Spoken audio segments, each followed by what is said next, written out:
को बल्ला लायो रे मेरो बारो दो कन्हैया।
सबकी जन गेंद बनाए, सबकी जन गेंद बनाई, रेशम की जन गेंद बनाई, रेशम की जन गेंद बनाई, रेशम की जन गेंद बनाई, रेशम की जन गेंद बनाई, रेशम की जन गेंद बनाई। और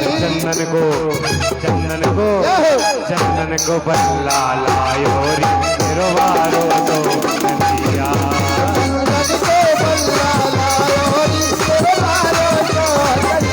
काली दे गेलन आयो रे मेरो बारो दो कन्हैया।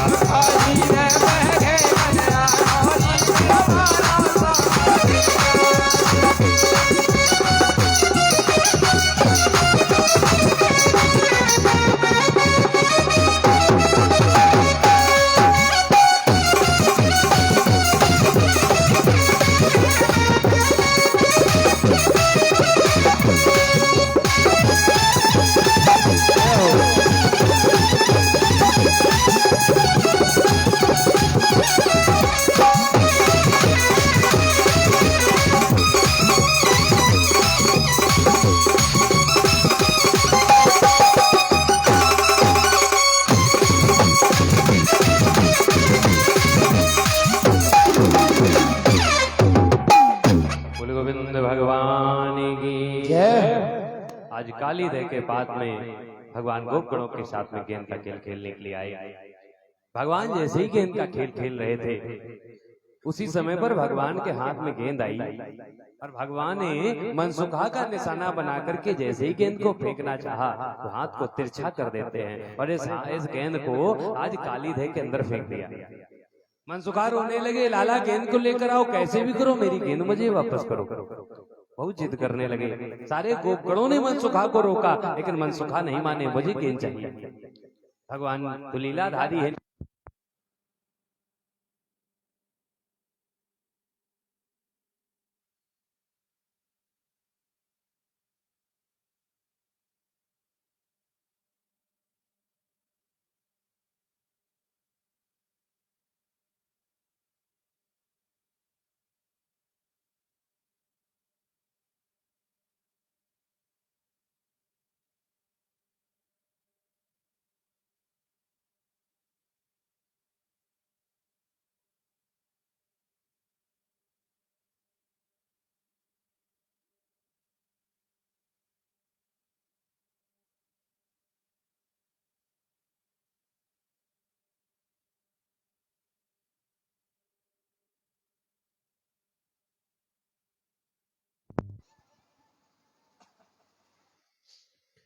बोली गोविंद भगवान की जय। जैसे ही भगवान ने गेंद को काली दही के अंदर फेंका है मनसुखा जिद करने लगे।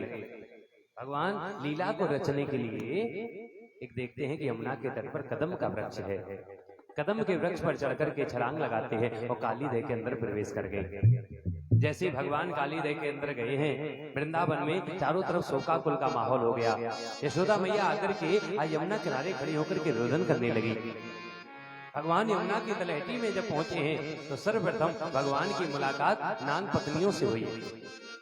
नाग पत्नियों ने लाला से कहा, लाला तुम यहाँ से चले जाओ, अगर मेरे पति की निद्रा भंग हो गई तो तुम्हारे प्राण चले जाएंगे। भगवान कहते हैं, नाग पत्नियों मुझे अपनी गेंद चाहिए, मेरी गेंद कहाँ पड़ी है? इधर उधर देखा तो जहां पर कालिया लेटा था, कालिया की पूंछ के पास में गेंद पड़ी थी। लीलाधारी भगवान वहां जाकर के हाथ से गेंद को उठाते हैं, अपने चरण का प्रहार उस कालिया की पूंछ पर कर देते हैं। और जैसे ही पूंछ पर प्रहार किया है, कालिया की निद्रा भंग हो गई। पुरस्कार मारने लगा है, मेरी निद्रा को भंग करने वाला कौन है? क्या उसे अपनी मृत्यु का भय नहीं है? और जैसे ही सामने कन्हैया को देखा है, ऐ लाला यहाँ से चले जाओ, नहीं तो मेरे डंसर का शिकार हो जाओगे। लाला कहने लगे, तुम यहाँ से भाग जाओ, तुम्हारे कारण ब्रजवासी शुद्ध जल का पान नहीं कर पा रहे हैं, तुम्हारी मृत्यु निकल आ चुकी है, कालिया यहाँ से चले जाओ। कालिया कन्हैया को ललकारने लगा, तुम यहाँ से चले जाओ, नहीं तो तुम्हारी मृत्यु हो जाएगी। इधर कालिया और कन्हैया दोनों का विकराल युद्ध होने लगा है। इतना विकराल युद्ध होता जाता है कि अंत में कन्हैया ने कालिया की पूंछ को पकड़ा, अपनी चारों तरफ घुमा देते हैं, एक एक अस्थि रंग टूट जाते हैं। धरा पर पटका, जैसे ही अपने चरण का प्रहार आज उसके फन पर करने लगे, नाग पत्नियां दौड़ कर आती हैं, प्रभु न्याय करो, प्रभु न्याय करो, मेरे पति को मृत्युदंड मत दो। भगवान ने कहा, जो दुनिया के प्राण लेता हो, हर प्राणी के प्राण लेना चाहता हो, उसके लिए सिर्फ मृत्युदंड है। नाग पत्नियां हाथ जोड़ करके, नहीं प्रभु, न्यायो हि दंडा कित किल्वसेस्मिन् अवतार खलनी गृहाय। हे प्रभु, आप न्याय करिए, न्याय के अनुसार दंड दीजिए। आप खलों का मारने के लिए यहाँ पर आए हैं, मुझे मालूम है, लेकिन प्रभु ये दुनिया आपने ही बनाई है। भगवान ने कहा, नर जानवर देव धनुष सब आपके द्वारा बनाए गए। बोले हाँ, तो आपने क्या नाग प्रजाति नहीं बनाई? भगवान ने कहा, नहीं, नाग प्रजाति मैंने बनाई। तो प्रभु, हमारे दंतों में जो विष भरा है वो क्या आपने नहीं दिया? भगवान ने कहा, विष भी हमने दिया। नाग पत्नियां हाथ जोड़कर कहती हैं, प्रभु जब विष आपने दिया है, हम दुनिया को विष ही तो दे सकते हैं। जब आपने अमृत दिया नहीं है, हम अमृत दे कैसे सकते हैं? भगवान ने कहा, नाग पत्नियों, तुम्हें विष इसलिए दिया है कि अगर किसी जीव जंतु से तुम्हें खतरा हो, तो अपने प्राणों की रक्षा के लिए तुम्हें विष दिया गया है, ना कि विष इसलिए दिया गया है कि तुम्हारे विष के द्वारा किसी के प्राण चले जाएंगे।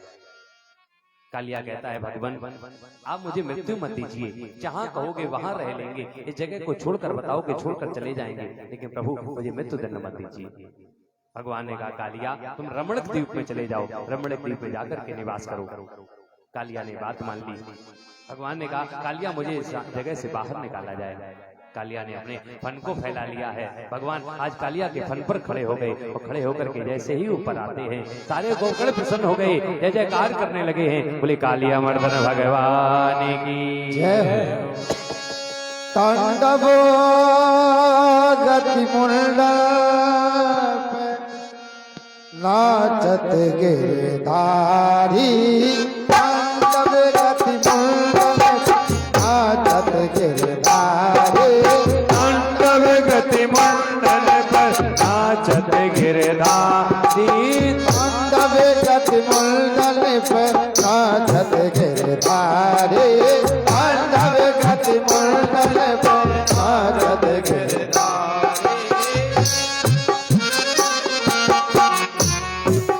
पम पम पम पग पग कट धम धम धम फरनी पर, पम पम पम पम पग कट पम पम पम फरनी पर, बिम बिम बिम बिनती करत, बिम बिम बिम बिनती करत, नाग बबुधारी, तांडव गति मुंडल पर नाचत गिरधारी, तांडव गति मंडल पर नाचत गिरधारी, तांडव गति मुंडल पर, तांडव गति मुंडल पर नाचत गिरधारी, तांडव गति मंडल पर नाचत गिरधारी।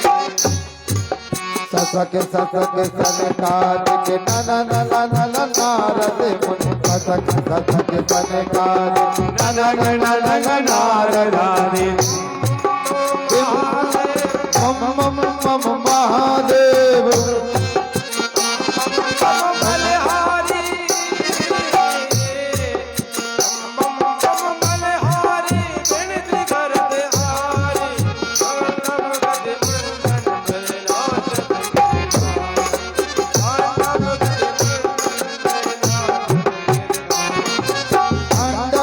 गति मुंडल पे नाचत गिरधारी पांडव गति मुंडल पे नाचत गिरधारी सूरदास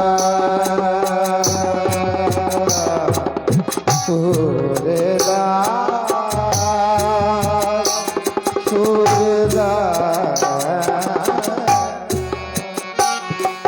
सूरदास प्रभु की बाण किम किम किन हो लगा सूरदास प्रभु की बाण किम किम किन हो लगा चल चल चल चरण परत चल चल चल चरण परत चल चल चल चरण परत चल चल चल चरण परत निर्भय की ओकारी पांडव गति मुंडन पर नाचत गिरधारी पांडव गति नाचत गिरधारी पांडव गति मुंडन पर नाचत बनवारी पांडव गति मुंडन पर नाचत गिरधारी पांडव गति मुंडन पर नाचत बनवारी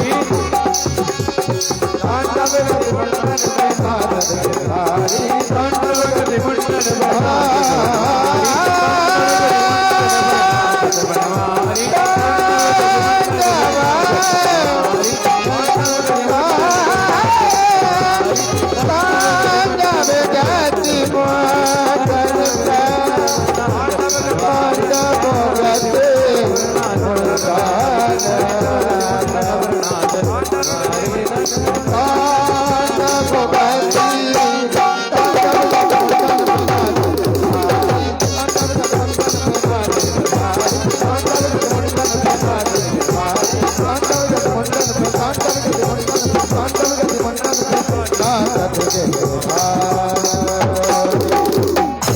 बोली कालिया नथैया भगवान की जय हो। भगवान ने उस कालिया के फन पर विचित्र तांडव किया है और तांडव करके उतर करके आते हैं।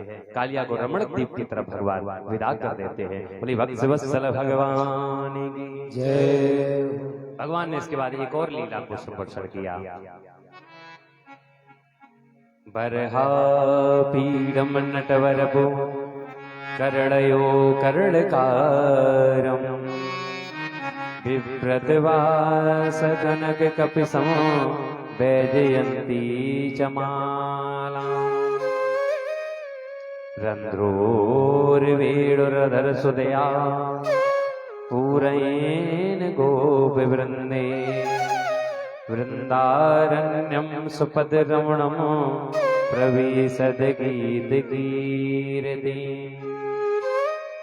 भगवान अपने कोमल कोमल से अधरों पर इस बेड़ू को रख करके बेड़ू वादन करते हैं।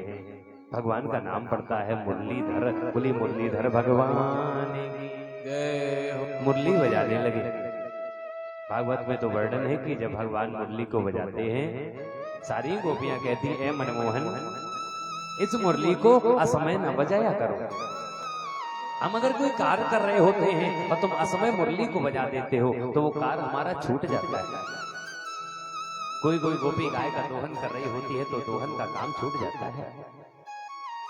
सब विनती करते हैं ऐसी मुरली मनोहर अपनी ये मुरली को बजाते हैं सब मोहित हो जाते हैं। इसके बाद भगवान एक और लीला को संवर्षण करते हैं। सुखदेव जी कहते हैं राजा कि हेमंते प्रथमे मासी नंद ब्रज कुमारिका चेरुर्हवश्यं भुंजाना कात्यायन अर्चनम हरिम। हेमंत ऋतु का पहला महीना कार्तिक का महीना। इस कार्तिक के महीने में ब्रज की जो कुमारिकाएं हैं वो कुमारिकाएं अरुणोदय वेला में उठ करके यमुना रानी में निर्वस्त होकर के स्नान करती हैं। मैया कात्यायनी का पूजन अर्चन करते हैं। ये कथा उनके लिए लाभकारी है कि जिनके घर में बेटियां हैं और विवाह में देरी हो रही है। वो बेटियां अगर हेमंत ऋतु के दोनों महीने में कार्तिक और अगहन के महीने में अरुणोदय वेला में उठ करके मैया कात्यायनी का पूजन वंदन करती हैं और इस मंत्र का जप करती हैं जो ये गोपियां जप कर रही हैं तो एक वर्ष के अंदर उपयुक्त वर मिल जाता है। ये गोपियां उसी मंत्र को जपती हैं। कात्यायनी महामाये महायोगिन्निधीश्वरी नंद गोप सुतम देवी पद्म में कुरुते नमः। ये कात्यायनी मैया का मंत्र है। यही वो आज गोपियां जप रही हैं, लेकिन एक गलती करती हैं। गलती ये करती हैं कि यमुना में निर्वस्त्र होकर के स्नान कर रहे हैं। भगवान ने इनको समझाया लेकिन ये नहीं मानी। तो भगवान ने क्या किया कि जिस दिन ये स्नान कर रही थी, पार पर कपड़े रखे थे, भगवान ने इनके वस्त्र चुरा लिए। चुरा करके कदम के वृक्ष पर चढ़ गए। गोपियां जब बाहर निकलने को चली हैं तो वस्त्र नहीं दिखाई पड़े। इधर उधर देखा तो क्या देखा है कि कदम के वृक्ष पर वस्त्र हैं, वस्त्र के बगल में कन्हैया बैठे हैं। गोपियों ने कहा, ये श्याम सुंदर, ये हमारे वस्त्र हैं, हमको वापस करो। श्याम सुंदर ते दास्याम तरवाम कमोदितम। हे श्याम सुंदर, हम तुम्हारी दासी हैं, दासियों की काम कर दो ना। क्या काम है? देहि वासांसि धर्मज्ञ। हे धर्म को जानने वाले, मेरे वस्त्र आपके पास में रखिए, मेरे वापस करो। श्याम सुंदर ने कहा, यहीं पर रख के हम क्या वापस कर, अपने ले जाओ। तब तक एक गोपी कहती, वापस करोगे या नहीं? कन्हैया कहते, ना लिए ना वापस करेंगे। एक गोपी धमकी देने लगी, नो चेत राग्रे ब्रवामये। अगर तुम चेते नहीं, अगर तुम्हें समझ नहीं आया ना, तो हम राजा से शिकायत कर देंगे। कन्हैया जी बोले, जाओ पहले शिकायत कराओ। गोपियां बोली, शांत रहो, कपड़े इसके पास है, शांत रहो। भगवान ने कहा, तुम अगर मेरी दासी हो तो मैं स्वामी हूं, जो मैं कहूं वो तुम्हें करना होगा। गोपियों ने कहा, क्या कहते हो आप? भवत्यो यदि मे दास्यो मयोक्त्यं वा करिष्यत। अगर तुम मेरी दासी हो तो जो हम कह रहे हैं, क्या कह रहे हो? अत्रागत्य, यहां आ जाइए। क्या करें? स्ववासांसी, अपने कपड़े ले लीजिए। फिर तो क्षंतु शुचिस्मितः, अपनी इच्छा को पूर्ण करिए।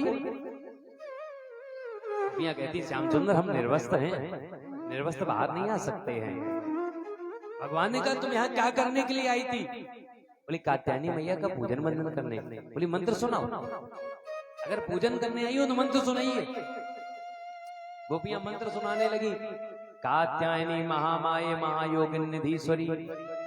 हे कात्यायनी मैया, हे महामाया, हे महायोगियों की अधिष्ठात्री माता, नंद गोप सुतम देवी। जो नंद गोप हैं, उनके जो पुत्र हैं ना, पति में कुरुते नमः, वो मुझे पति के रूप में प्राप्त हो जाए। भगवान ने कहा, जब मुझे ही पति के रूप में प्राप्त करना चाहती हो तो किस बात की लज्जा है? बाहर आइए, वस्त्र ले जाइए। गोपियां रोदन करने लगी, श्याम सुंदर हमें क्षमा करो, श्याम सुंदर क्षमा करो, हमारे वस्त्र वापस कर दो। भगवान ने कहा, जिसका तुमने अपमान किया है उससे तुम क्षमा मांगो। अपराधी मेरे नहीं हो। अपराधी किसके हो? अपराधी तुम यमुना रानी की हो। अपराधी तुम वरुण भगवान की हो, जो वरुण भगवान जल में रहते हैं। कभी भी किसी भी नदी में निर्वस्त्र होकर स्नान नहीं किया जाता है। कभी भी नदी में 3 काम नहीं किए जाते। निर्वस्त्र होकर स्नान नहीं करना चाहिए। कटिवाग पर बांधे हुए वस्त्रों को नहीं धुला जाता है। तो कभी भी नदी में कुल्ला या शौच क्रिया नहीं की जाती। आज ये निर्वस्त्र होकर स्नान कर रही हैं। भगवान ने कहा, तुम वरुण भगवान से क्षमा मांगो, यमुना रानी से क्षमा मांगो, तब वस्त्र वापस करो। गोपियों से क्षमा मंगवाई है, भगवान ने वस्त्र वापस किए। लोग कहते हैं कि भगवान ने नारियों के वस्त्र चुराए हैं। भगवान ने नारियों के वस्त्र नहीं चुराए, भगवान ने कन्याओं के वस्त्र चुराए। श्लोक कहता है, हेमंते प्रथमे मासी नंद ब्रज कुमारी का। कुमारी संबोधन है, कुमारी कन्या को कहते हैं। और आजकल लोग क्या कहते हैं, कुमारी है तब तक कन्या है। कुमारी अलग चीज है, कुमारी अलग चीज है। कुमारी उसको कहते हैं जिसका विवाह ना हुआ हो। कुमारी शब्द सिर्फ कन्या के लिए। शास्त्रों में कन्या की उम्र बताई गई है।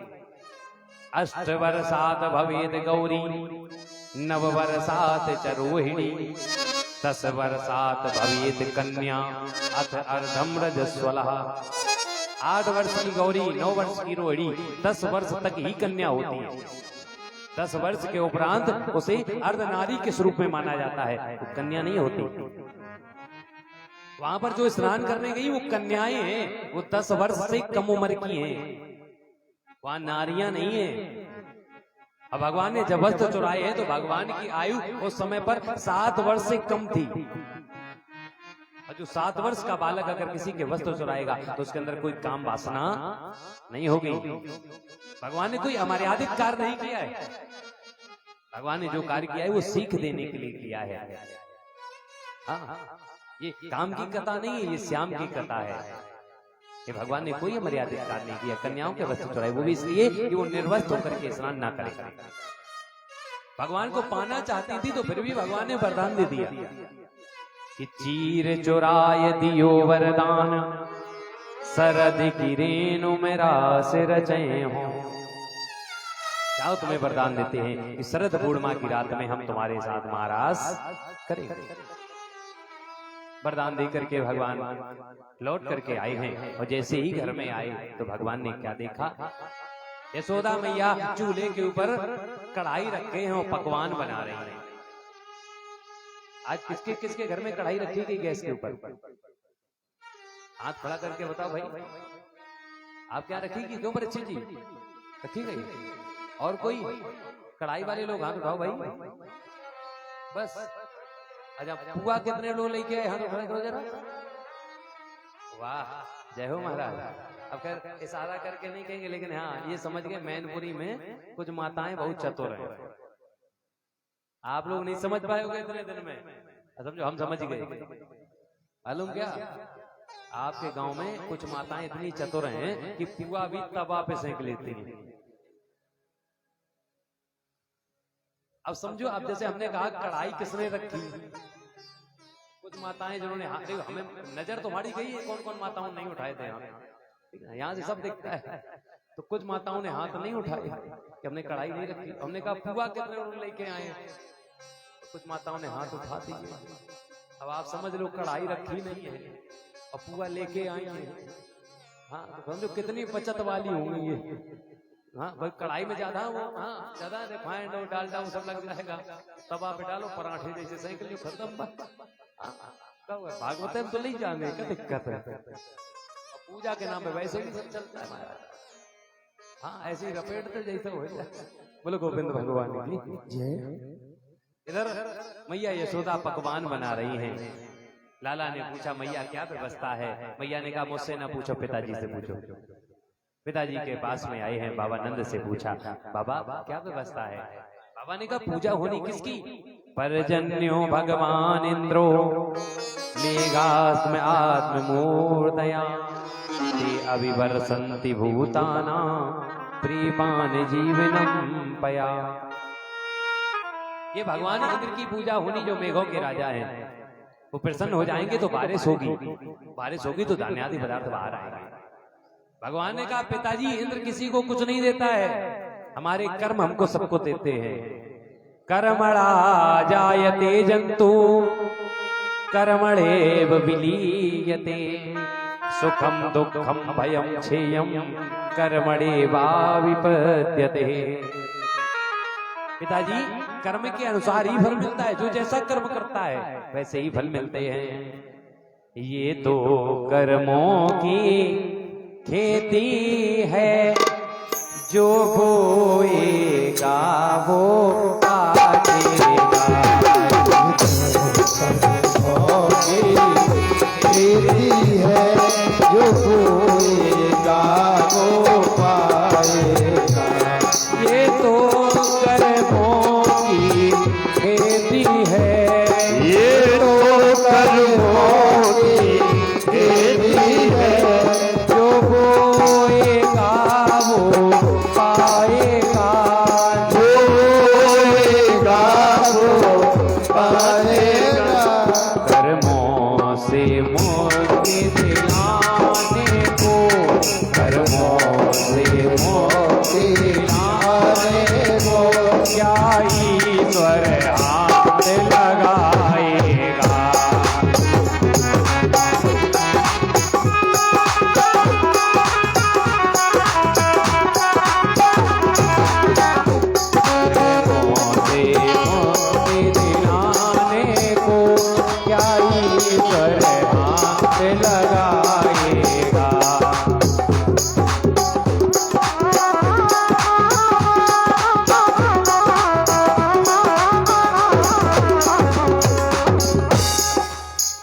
तो कर्मों की खेती है, जो बोएगा वही काटेगा।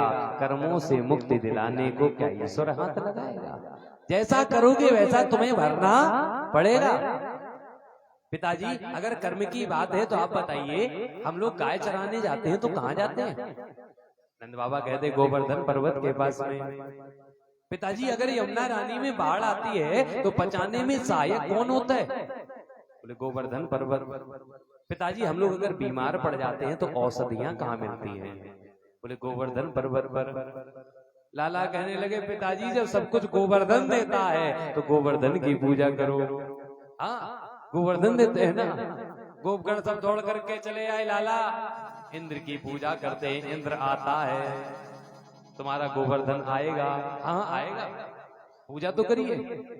इतना कहा, गोपगण कहने लगे लाला इंद्र की पूजा कैसे करते हैं मुझे पता है, क्या क्या चीज चढ़ाते हैं मुझे पता है, गोवर्धन की पूजा किससे होती मुझे नहीं पता। अच्छा लाला गोवर्धन की पूजा करने से फायदा बताओ। हाँ हर एक का प्रश्न है, पूजा करें तो फायदा बताओ। तो ये भी कह रहे फायदा बताओ, क्या फायदा है? तो लाला आज गोवर्धन की पूजा का फायदा बता रहे हैं कि गोवर्धन की पूजा करने से क्या फायदा होता है। तेरे सब संकट मिट जाए, मिट जाए, तू पूजा कर गोवर्धन की। तेरे सब संकट मिट जाए, मिट जाए, तू पूजा कर गोवर्धन की। सब संकट मिट जाए, मिट जाए, ओ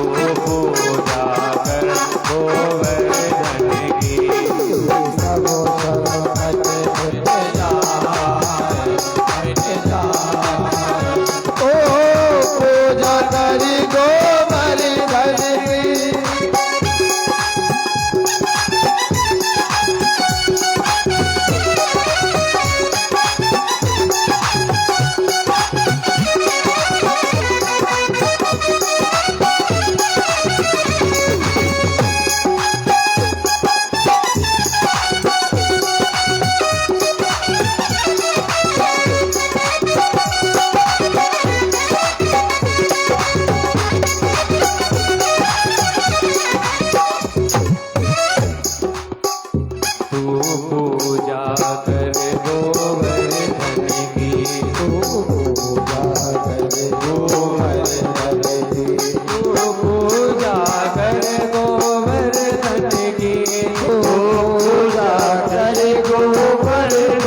की। तेरा हुए जय, तेरा हुए जय, तेरा हुए जय बेड़ा पार।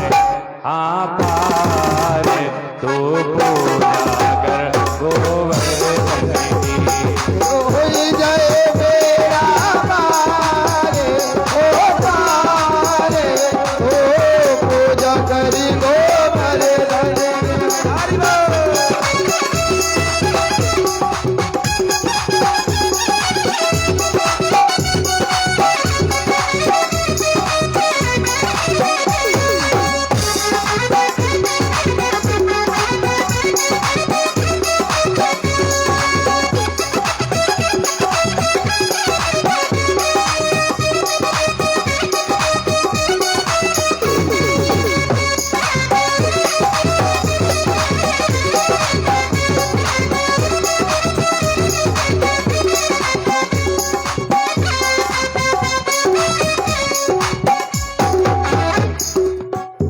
जैसे ही लाला ने कहा पूजा करो संकट मिट जाएंगे, जितने गोपगण थे कहने लगे लाला इनको क्या क्या चढ़ाया जाता ये भी तो बताओ।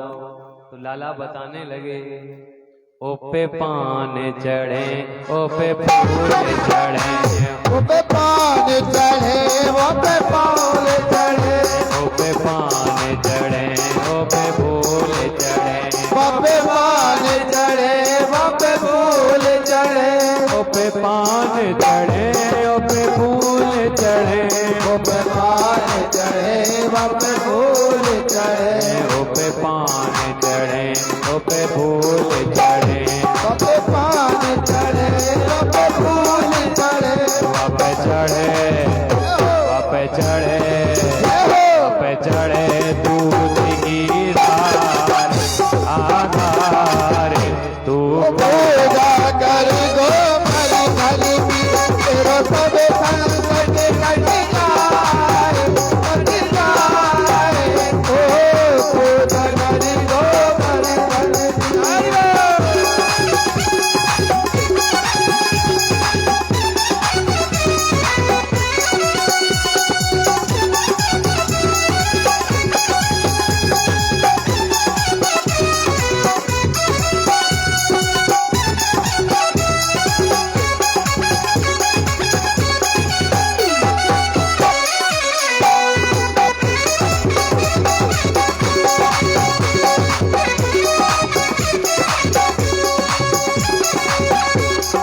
गोवर्धन महाराज की। जितने गोपगढ़ हैं सारे गोपगढ़ आज पूजन सामग्री लेकर के भोग लेकर के गोवर्धन महाराज के पास में पहुंचे हैं। और जैसे ही गोवर्धन महाराज के पास पहुंचे आज भगवान कन्हैया ही विशाल काय शरीर लेकर के सामने आ गए। अहम शैलोस्मि अहम शैलोस्मि, मैं हूँ पर्वत पूजन करो। आज सामने गोवर्धन महाराज बैठ जाते हैं और सभी गोपगढ़ मिलकर के आज पूजन करते हैं। सर्वप्रथम हमारे परीक्षित जी गोवर्धन महाराज का पूजन करेंगे, 56 भोग लगाएंगे गोवर्धन महाराज को। और जितने भी भक्त हैं वो एक एक करके पूजन भी करते चलेंगे। अपनी जो प्रसादी लेकर के आए हैं वो प्रसादी भी अर्पण करेंगे। बस 10 मिनट का समय मिलेगा, सभी लोग एक एक करके आते हुए पूजन करेंगे। इसके बाद शेष कथा आगे होगी, तब तक भजन का आनंद लेते हुए चलेंगे और सभी लोग एक एक करके पूजन करेंगे। जो भी प्रसादी लेकर के आए हैं परीक्षित जी के उपरांत सारे परिवारी जन भी पूजन करेंगे। और जो लोग गिरिराज जी होकर आए हैं ध्यान से सुने, आज से पहले जो लोग गिरिराज जी हो आए हैं उन लोगों को मालूम होगा कि गिरिराज जी की पूजा में एक कार्य अनिवार्य है। अगर वो काम नहीं किया गया तो गिरिराज जी की पूजा पूरी नहीं होती। मतलब गिरिराज जी की पूजा में पैर जरूर चलाए जाते हैं। हाँ, चाहे अपनी जगह फिरकैया लगाना, लेकिन लगाना जरूर है। पूजा तभी गिरिराज जी की पूरी होती है जब भक्त के पैर चलते हैं। तो आनंद में झूमते नाचते गाते हुए और पूजन करते हुए चलेंगे। पहले हमारे परीक्षित जी, इसके बाद में परीक्षित जी के परिवारी जन आएंगे और फिर जो भी भक्त जन पूजन करना चाहते हैं करके सारे लोग पूजन करते हुए चलेंगे। और छटा तेरी तीन लोक शो न्यारी है गोवर्धन महाराज। छटा तेरी तीन लोक शो न्यारी है गोवर्धन महाराज। छटा तेरी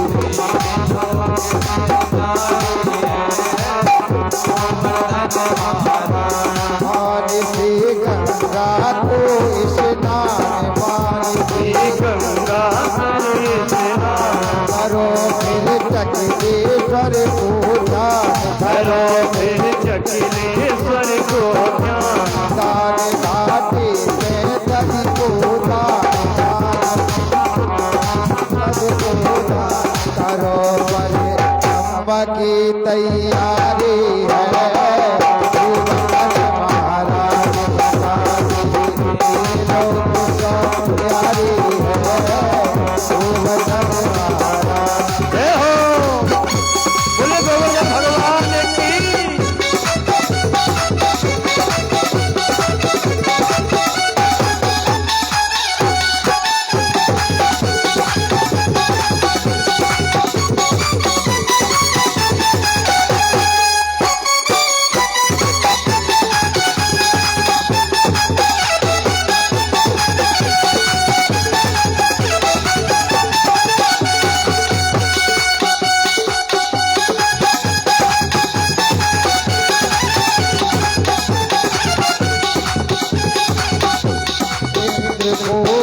मर्दन की मौत, को मान मर्दन की मौत। सुबद ब्रज को बचाए दीनो, सुबद ब्रज को बचाए। प्रकट अब कर दर्शन दीनो, प्रकट अब कर दर्शन दीनो। दूसरी कट राज की महिमा जारी है गोवर्धन महाराज। छटा तेरी तीन लोक शो न्यारी है गोवर्धन महाराज। तीन लोक से न्यारी है गोवर्धन महाराज। गोवर्धन महाराज महाराज तेरे बाते मुकुट विराज भयो। गोवर्धन महाराज महाराज तेरे बाते मुकुट विराज भयो।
पे पानी चढ़े तुम फूल चढ़े तुम पान चढ़े तुम फूल चढ़े तुम पे पानी चढ़े तुम फूल चढ़े तुम पान चढ़े तुम फूल चढ़े तुम पे चढ़े तुम पे चढ़े दूध की धार ओ धार तेरे माथे मुकुट विराज रहे गोबर धन महाराज महाराज तेरे माथे मुकुट विराज।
बोले गोवर्धन महाराज की जो भी माताएं पूजन करना चाहती हैं एक एक करके जल्दी से आ जाएं। 5 मिनट का और समय भी दिया जाएगा। उसके बाद सभी लोग यथास्थान जो लोग पूजन कर चुके हैं यथास्थान बैठते जाएं और आगे की कथा को फिर सुनते हुए चलेंगे। एक भजन का आनंद और लेंगे। उसके बाद तब तक पूजन कर लें। 5 मिनट का समय और है। अर्पण करके तन मन धन चलो रे चले सब गोवर्धन करके सब तन मन धन चलो चले सब गोवर्धन अर्पण करके तन मन धन चलो रे चले सब गोवर्धन अर्पण करके तन मन धन चलो चले सब गोवर्धन राधे राधे बोल के देंगे परिक्रमा बोल के अर्पण करके तन मन धन चलो रे चले सब गोवर्धन अर्पण करके तन मन धन चलो चले सब गोवर्धन।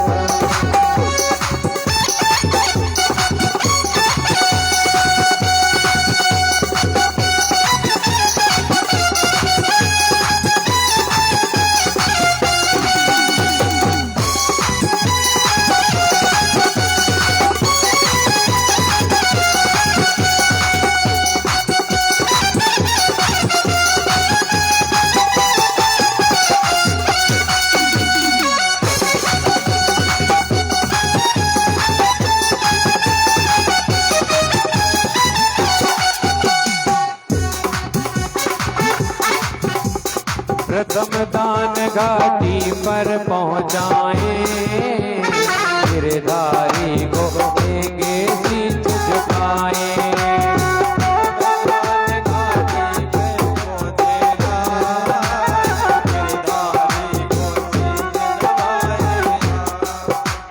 प्रथम दान घाटी पर पहुँचाए गिरधारी को लेंगे शीश झुकाए प्रथम दान घाटी पे पहुँचाए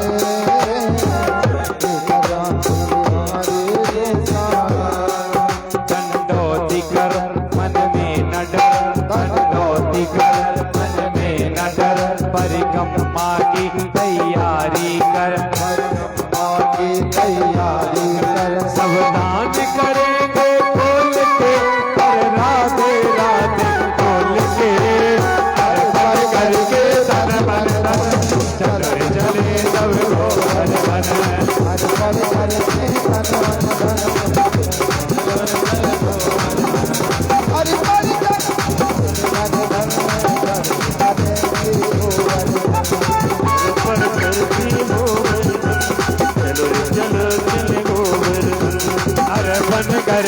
तन मन धन चक्कर चले जब गोवर्धन मन पर गिरती गोवर्धन ओ तन मन धन करके हर पड़ चलो रे चले जब गोवर्धन तन मन धन करके हर पड़ चलो रे चले जब गोवर्धन चलो रे चले जब गोवर्धन चलो रे चले जब गोवर्धन चलो रे चले जब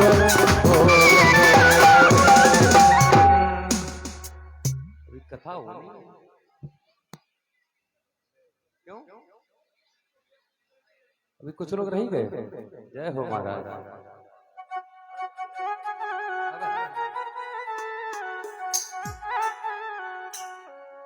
हरि गिरिराज धरण में हूँ तेरी शरण गिरिराज धरण हम तेरी शरण गिरिराज धरण प्रभु तेरी शरण गिरिराज शरण प्रभु तुम्हारी शरण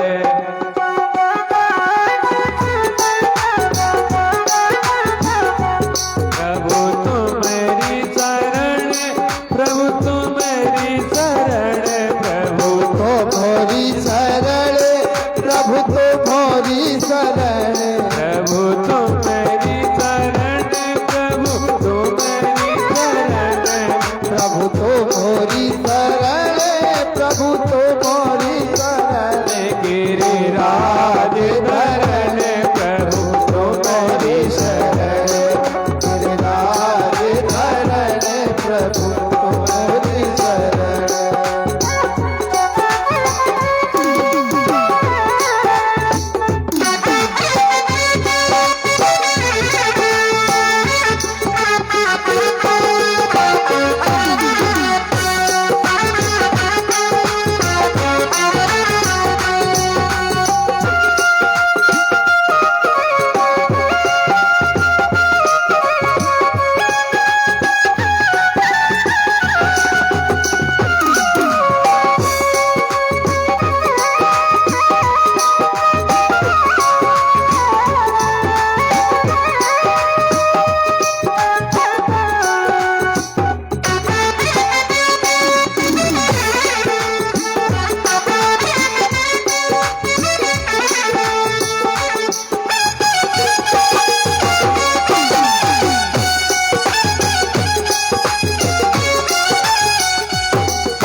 गिरिराज धरण प्रभु तुम्हारी शरण बोलो गिरिराज जी महाराज की जय हो इधर भगवान कन्हैया ने सारे गोपगणों से बाबा नंद के द्वारा गिरिराज जी का पूजन कराया। इंद्र को जैसे ही ये ज्ञात हुआ है कि ब्रजमंडल में जहाँ पर मेरी पूजा होती थी वहां पर नंद के लाला ने एक पर्वत की पूजा करा दी है। इंद्र ने सांवर्तक नामक मेघ को बुलाया है। गड़म सांवर्तकम नाम मेघानाम चांदकारिणा इंद्रा प्रचोदयत कृतो वाक्यम चाहेष्मान्यदा। सांवर्तक मेघ से कहा जाओ जाकर के ब्रजमंडल को चारों तरफ से घेर लो, इतनी घनघोर घटा छाओ, इतनी घनघोर बारिश करो, इतनी मूसलाधार बारिश करो कि सारा ब्रजमंडल बह जाना चाहिए।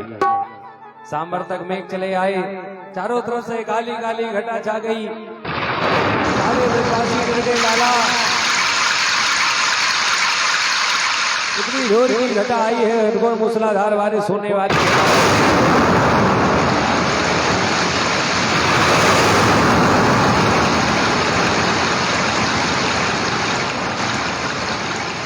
भगवान कन्हैया ने कहा जिसकी पूजा की है रक्षा वही कर सकता है।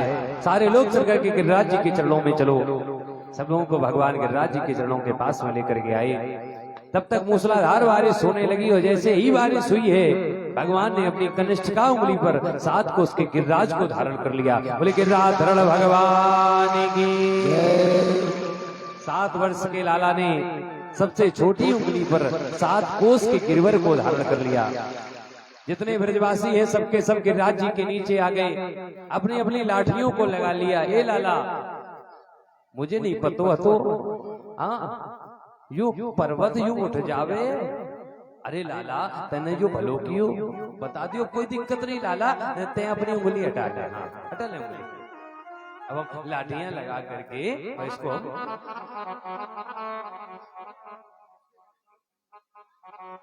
बोलो गोविंद भगवान की जय हो।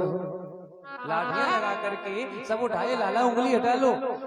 और जैसे इतना कहा लाला उंगली हटा लो, लाला ने उंगली को थोड़ा सा टेढ़ा किया। जितनी लाठियां लगी थी सब चट चट करके सब टूट गई। लाला रक्षा करो, लाला रक्षा करो। लाला ने फिर उंगली को सीधा कर लिया।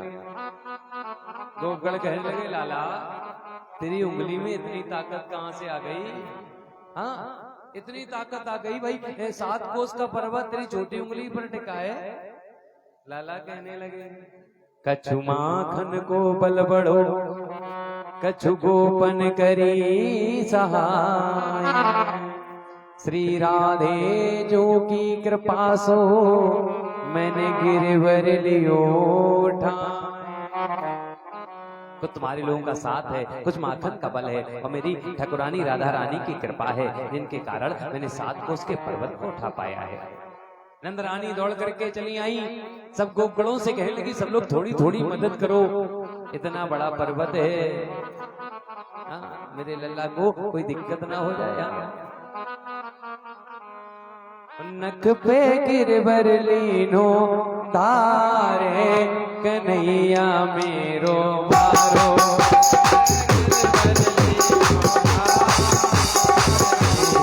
मेरो मारो, नक पे गिरवर लीनो तारे, कन्हैया मेरो मारो।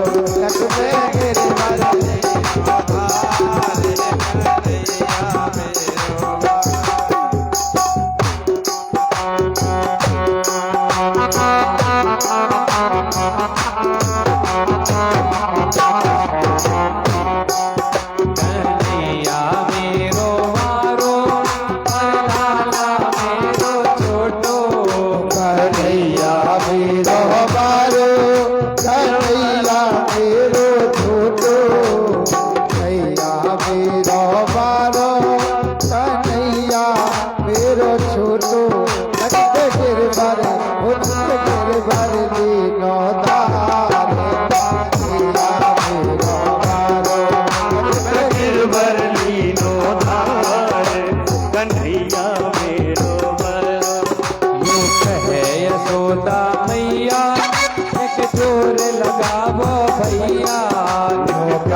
यशोदा भैया निक जोर लगा मेरे भैया, जो कहे यशोदा भैया निक जोर लगावो भैया।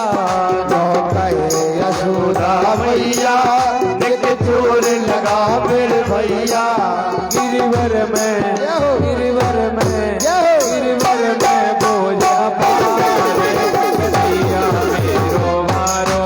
गिरवर में बोझा पारे, कन्हैया मेरो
कैसे झेले गोयो भारे, कन्हैया मेरो मारो।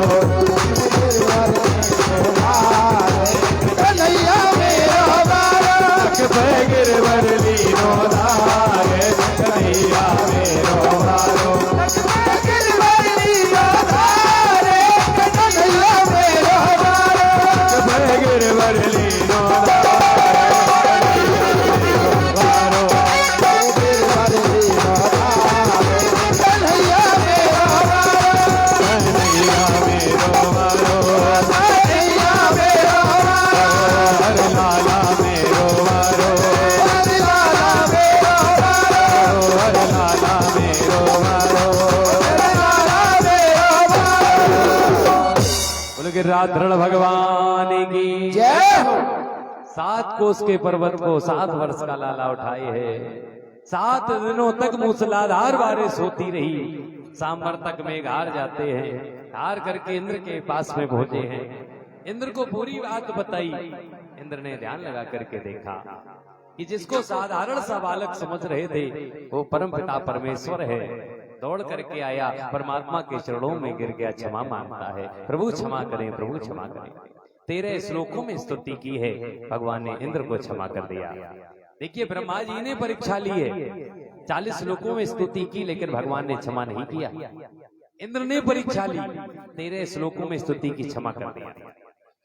भगवान ने ध्यान देकर देखा कि जब ब्रह्मा ने परीक्षा ली थी तो परमात्मा के भक्तों को भगवान से 1 वर्ष के लिए दूर कर दिया।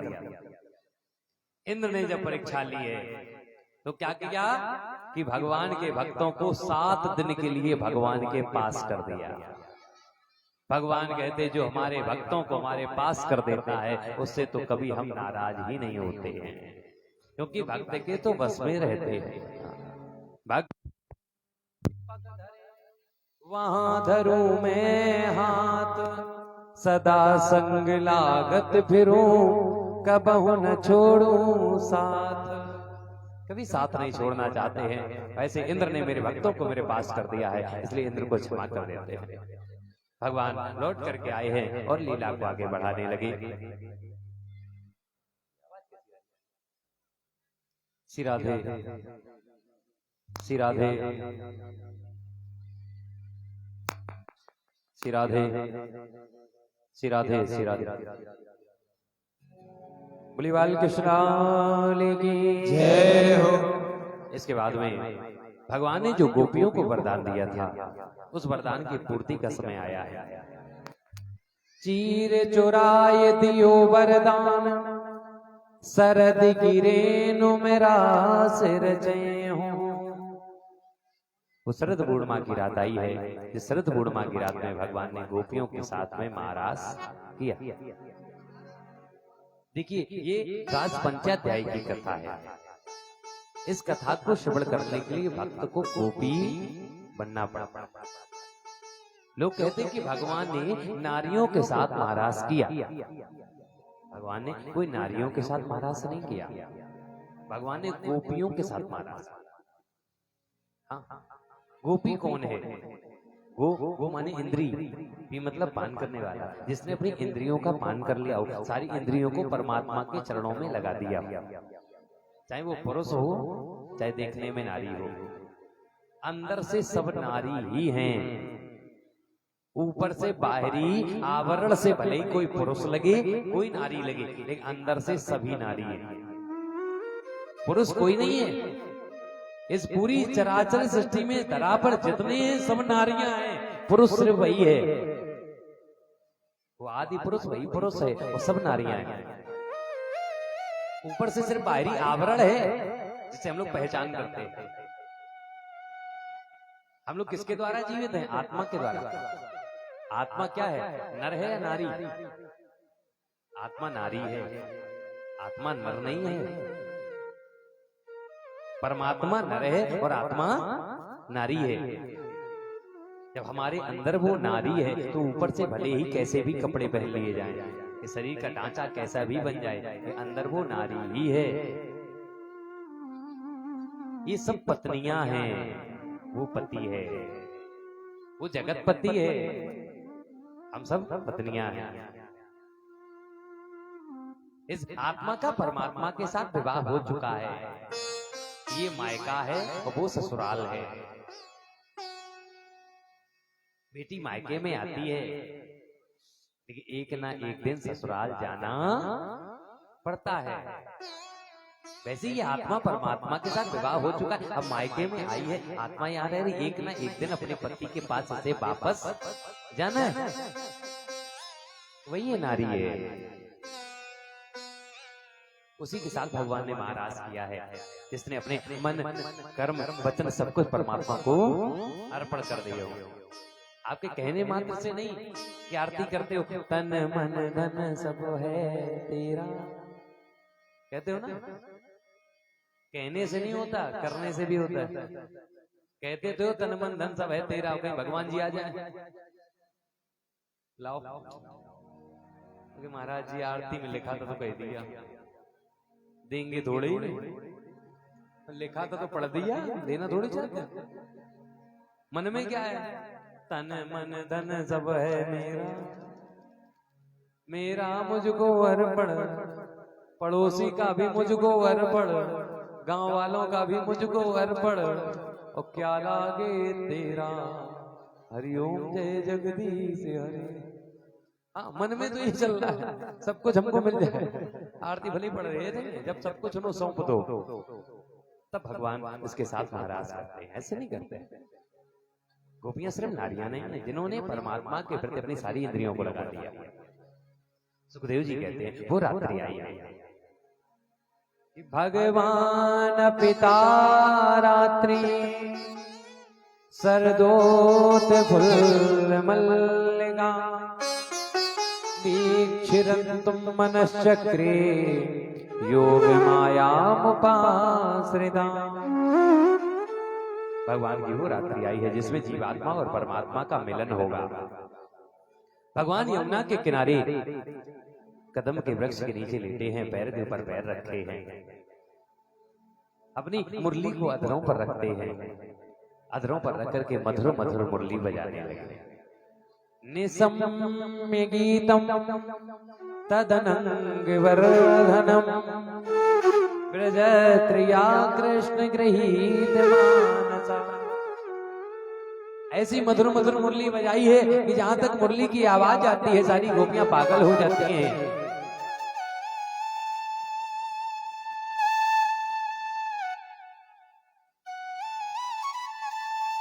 भागवत में तो वर्णन है कि जब भगवान ने मुरली को बजाया था, जो गोपी गाय के दोहन का कार्य कर रही थी तो बाल्टी छोड़ देती है। जो गोपी अगर पति की सेवा कर रही थी ना तो सेवा का काम छोड़ देती है।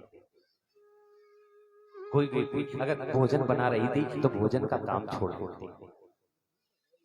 यहाँ तक वर्णन है कि जो गोपी चलने को तैयार हो रही थी, श्रृंगार करने लगती है, वो गोपी श्रृंगार को उल्टा कर लेती है। अधरों पर लगाई जाने वाली लालिमा वो आंखों पर लगा लेती है, आंखों की कालिक को अधरों पर सजा लेती है। कानों में पहने जाने वाले जो कुंडन है वो नाक में पहन लेती है, नाक की विसर कान में पहन लेती है। पैरों की पाजेब हाथ में पहने हैं, हाथों के कंगन पैर में पहने हैं। सब पागल हो जाती है। पागल वही है जो भगवान की भक्ति में पागल हो जाए। हाँ, और कोई पागल नहीं है, यही पागल है। कोई पागल है धन दौलत का, कोई पागल सुंदर नारी का, सच्चा पागल वो पागल है जो पागल बांके बिहारी का। जो पागल बांके बिहारी, वही पागल है, सच्चा पागल वही है। दुनिया के लिए पागल ना हो, परमात्मा के लिए पागल बन जाओ। सारी गोपियां पागल, सुंदर ने बुलाया, हमें श्याम सुंदर ने बुलाया है। पति को छोड़ दिया, घर छोड़ दिया, सब माया छोड़ दी है, सब भाग रही हैं।